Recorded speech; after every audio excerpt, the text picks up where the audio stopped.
So you're trapped in the woods, and it's an end of the world situation, or tornadoes blown down your house, and it's just you and the missus in your little bug out bag, or AKA 72-hour bag, and you're trying to figure out what to do.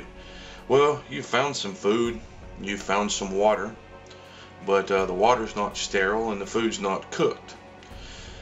There's many different ways that people can make fire. Fire is very important. Some cavemen have been doing it for centuries. You figure, well, it's easy. I'll just take two sticks and I rub two sticks together. Well, have you ever tried doing it? No, didn't think so, because if you had, you would realize that rubbing two sticks together is a pain in the ass. It takes about 45 minutes to an hour just to get it to go, and if you've never even done it before, and by that time you're giving out.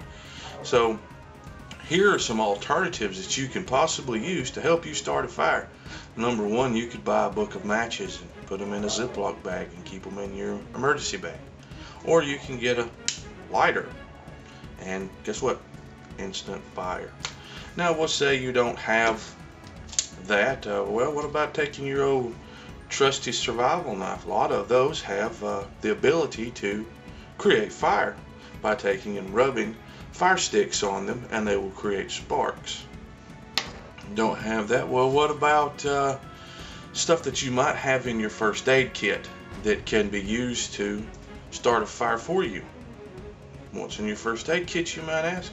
Well, how about a nice little bottle of glycerin, which can be used for many different things. See, goat skin, antiseptic bath, preserves leaves and flowers, but you also know that it helps relieve constipation, and as well can be used to start a fire, used in conjunction with potassium permanganate. Now, I'm not great on pronunciation skills, so I'll leave it here for a couple of seconds for you to write down the word so that you can find it yourself. As you can see, I bought it at mychemicalstore.com.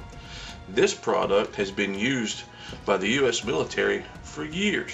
It's a defungal powder that is used to help remove foot fungus, and it can also be used to sterilize water for drinking. Just two to three granules in a canteen, shaken and let set for 30 minutes. Will decontaminate 96% of all the bugs and viruses and things that you can drink. But if you're still unsure, I'll show you in a second how to take those two chemicals and combine them together to make a fire.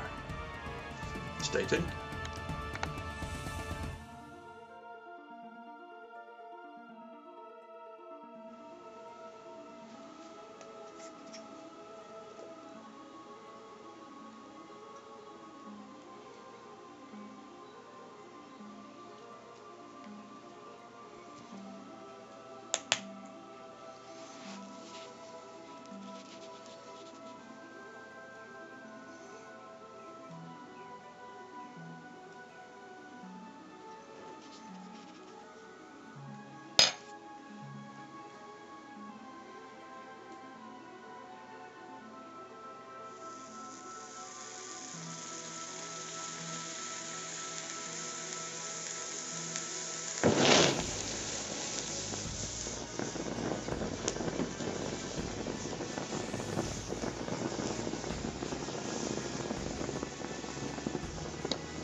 Well, now that I showed you how to do that, a lot of people aren't too self-confident in themselves in order to mix chemicals together to try to create a chemical reaction to create fire.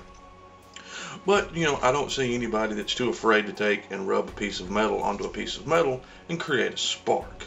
Using this plus being able to do it efficiently will mean that you have to spend less work and can always make fire. By the way, in case you're wondering, this is the Gerber Ultimate Survival Knife that can be purchased at Walmart. It's a very good knife, and I highly recommend it for anybody that wants to put one in their emergency bag. Now watch this.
It shouldn't be too difficult for anyone to be able to figure out how to use a lighter. So I'm not going to make an instructional video on how to use a lighter, or how to use matches, or how to pour gasoline on things. But always remember that whenever you're in a situation where you have to create your own fire to sanitize your own food and water, always boil the water for at least 30 minutes. This will help remove almost all bacteria from the water. And if you're cooking your meat, it's better to burn it than to have it medium rare until you catch a disease, because there's no doctors around in case you get sick. You have to take a lot more care of yourself in these kind of situations than you do when there's no problems. So always be safe, boil your water, and cook your food thoroughly whenever you're in a situation where you just can't go to McDonald's. Till next time.